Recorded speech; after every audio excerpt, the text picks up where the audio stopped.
پس پردہ سرکاری سفارتکاری میں مؤثر کردار، پاکستان کی سفارتی سرگرمیاں خطے میں اہم پیش رفت قرار، فیلڈ مارشل عاصم منیر کا امریکی صدر سے رابطہ، برطانوی اخبار کا دعویٰ۔ فائنینشل ٹائمز کے مطابق چیف آف ڈیفنس فورسز نے اتوار کو ٹرمپ سے بات کی۔ ایران پر مسلح جنگ روکنے کے لیے پاکستان کا فریقین کے درمیان ثالثی میں ایک اہم کردار۔ وزیراعظم شہباز شریف نے ایرانی صدر مسعود پزشکیان سے بھی بات کی۔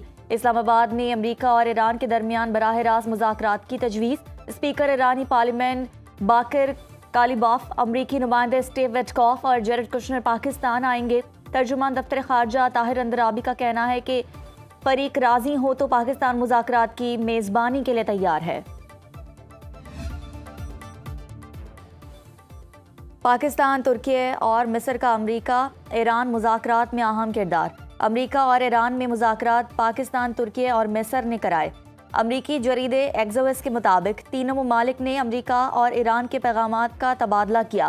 امریکی نمائندہ اسٹیو ویٹکوف اور ایرانی وزیر خارجہ عباس عراقچی سے باری باری بات چیت کی۔ ایران اور امریکہ کے درمیان بالواسطہ رابطوں کا سلسلہ جاری۔ امریکی میڈیا کا کہنا ہے کہ ایران نے امریکی تجاویز پر غور شروع کر دیا۔ ایرانی وزارت خارجہ کے سینئر عہدیدار نے امریکی تجاویز موصول ہونے کی تصدیق کر دی۔ تجاویز ثالثوں کے ذریعے ایران تک پہنچائی گئی۔ امریکہ اور ایران میں جنگ بندی کے لیے سنجیدہ مذاکرات جاری ہیں۔ ایران کے پاس امن کے لیے ایک اور موقع ہے، امید ہے وہ اس سے فائدہ اٹھائے گا۔ امریکی صدر ٹرمپ کا فلوریڈا میں میڈیا سے گفتگو، دعویٰ کیا کہ ایران نے خود مذاکرات کے لیے رابطہ کیا، وہ ڈیل کرنا چاہتا ہے۔ اگر ڈیل ہوئی تو خطے اور ایران کے لیے اچھا آغاز ہوگا۔ دونوں ممالک جنگ کے خاتمے کے لیے 15 نکات پر بات کر رہے ہیں۔ ایران کے ساتھ طویل عرصے سے مذاکرات کر رہے ہیں۔ اس بار لگ رہا ہے کہ ایرانی حکام سنجیدہ ہیں۔ یقین ہے ایران جوہری ہتھیار نہ بنانے پر رضامند ہو گیا ہے۔ ایران کے قابل احترام اعلیٰ رہنما سے بات چیت ہوئی، نہیں چاہتا مشتبہ خامنائی کو نشانہ بنایا جائے۔ ایران افزودہ یورینیم امریکہ کے حوالے کر دے، ڈیل ہو گئی تو ایران کا افزودہ یورینیم امریکی استعمال میں لائیں گے۔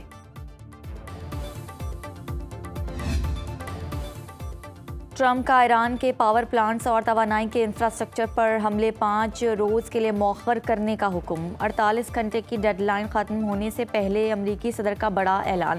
سوشل میڈیا ٹروتھ پر اپنے پیغام میں محکمہ جنگ کو بھی ابھی ایران کے بجلی گھروں پر حملوں سے روک دیا۔ امریکہ اور ایران کے درمیان بات چیت کا مقصد مشرق وسطیٰ میں کشیدگی کا مکمل خاتمہ ہے۔ مذاکرات کامیاب ہوئے تو ایران کے بجلی گھروں پر حملے نہیں کریں گے۔ امریکہ سے کوئی بات چیت نہیں ہو رہی، ایران نے ٹرمپ کے مذاکرات کے دعوے کو مسترد کر دیا۔ اسپیکر ایرانی پارلیمنٹ محمد باقر کالیباف کا کہنا ہے کہ فیک نیوز اقتصادی اور تیل مارکیٹ میں ہیرا پھیری کے لیے ہے، غلط خبریں دلدل سے امریکہ اور اسرائیل کو نکالنے کے لیے ہیں۔ ایرانی قوم جارحیہ کی مکمل اور شرمناک سزا چاہتی ہے۔ ایرانی سپریم لیڈر مشتبہ خامنائی کے مشیر محسن رضائی کہتے ہیں کہ نقصانات پورے ہونے تک جنگ نہیں رکے گی، تمام پابندیاں ختم ہونے اور آئندہ حملے نہ ہونے کی عالمی ضمانت لیں گے۔ اس بار آنکھ کے بدلے آنکھ کے بجائے آنکھ کے بدلے سر لیں گے۔ امریکہ کو خطے سے نکلنا ہوگا۔ امریکہ اور اسرائیل میں شدید اختلافات پیدا ہوں گے۔ شہباز شریف کی ایرانی صدر مسعود پزشکیان سے ٹیلی فونک گفتگو۔ وزیر اعظم کا جاری کشیدگی کے تناظر میں بہادر ایرانی عوام کے ساتھ اظہار یکجہتی۔ خلیجی خطے میں خطرناک صورتحال پر گہری تشویش کا بھی اظہار کیا۔ وزیر اعظم نے ایرانی قیادت کو یقین دلایا کہ پاکستان خطے میں امن کے فروغ کے لیے اپنا تعمیری کردار جاری رکھے گا۔ تمام ہمسایہ ممالک کے درمیان کشیدگی میں کمی، مذاکرات اور سفارتکاری کی طرف واپسی کی فوری ضرورت پر زور دیا۔ دونوں رہنما نے ایک دوسرے کو عید کی مبارکباد بھی دی۔ آبنائے ہرمز میں بارودی سرنگیں بچھانے کا کوئی ارادہ نہیں۔ ایرانی فوج کا آبنائے ہرمز پر مکمل کنٹرول ہے، بیرونی طاقتوں کو مداخلت کا حق نہیں۔ پاسداران انقلاب کا عراق کے شہر اربیل میں وسیع حملوں کا دعویٰ۔ ترجمان نے کہا کہ امریکی بحریہ کے 5th فلیٹ کو ہدف بنایا گیا۔ ٹرمپ کا فریب ایران کو جنگی محاذ سے غافل نہیں کر سکتا۔ امریکہ اور اسرائیل پسپائی جاری رکھیں گے۔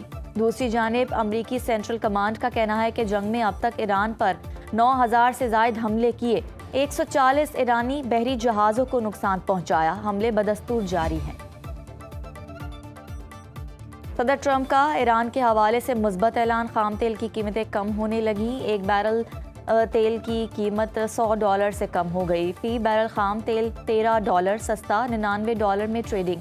دنیا بھر کی مارکیٹیں بھی سنبھلنا شروع ہو گئیں، گولڈ کی عالمی منڈی میں ایک اونس سونا $200 سستا، $4,375 میں ٹریڈنگ۔ ادھر پاکستان میں سونے کی قیمت میں تاریخ کی سب سے بڑی کمی ریکارڈ کی گئی، ایک تولہ سونا $43,600 سستا، $4,17,762 کا ہو گیا۔ رواں ماہ سونے کی قیمت $1,16,000 تک گر چکی ہے۔ نائب وزیر اعظم اسحاق ڈار کے ایران، ترکیہ اور عراقی وزراء خارجہ سے ٹیلی فونک رابطے، خطے کی صورتحال پر تبادلہ خیال۔ عباس عراقچی سے گفتگو میں اسحاق ڈار نے امن، سیکیورٹی اور استحکام کے لیے مکالمے اور سفارتکاری کی اہمیت پر زور دیا۔ دونوں ممالک کی بدلتی صورتحال پر قریبی رابطہ برقرار رکھنے کا فیصلہ۔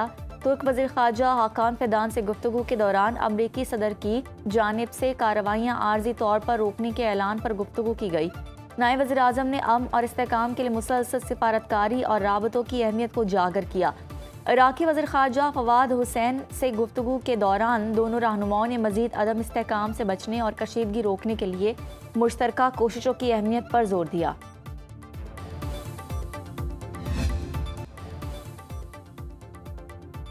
تیل کی قیمتیں اسی طرح بڑھتی رہیں تو لامحدود سبسڈی دینا ممکن نہیں، وفاقی وزیر موسمیاتی تبدیلی ڈاکٹر مصدق ملک کی گفتگو۔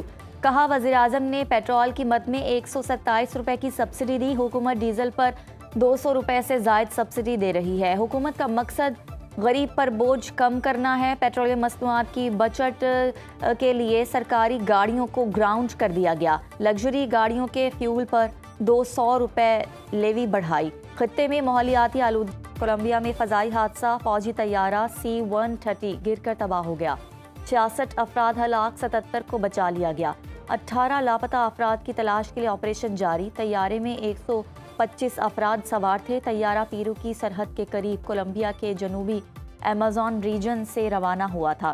کولمبین صدر کا طیارہ حادثے پر اظہار افسوس۔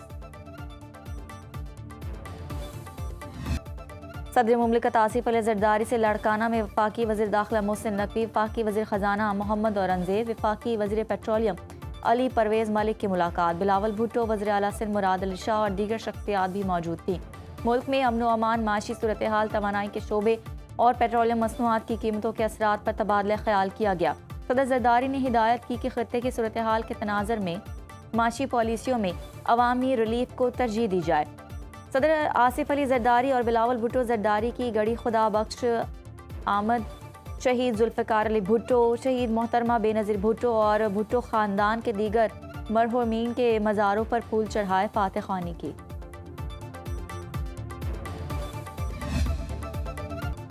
ملک کے کئی علاقوں میں 30 مارچ تک بادل برسیں گے۔ اسلام آباد، آزاد کشمیر، پنجاب، خیبر پختونخوا، بلوچستان کے مختلف شہروں میں بارش اور ژالہ باری کا امکان۔ خیبر پختونخوا کے پہاڑوں پر برف باری ہو سکتی ہے۔ کراچی میں تیز ہواؤں کے ساتھ بادل برسنے کی پیش گوئی۔ محکمہ موسمیات کے مطابق آج سے مغربی ہواؤں کا سلسلہ شہر میں داخل ہوگا۔ 25 سے 29 مارچ تک گرج چمک کے ساتھ بارش اور ژالہ باری متوقع ہے۔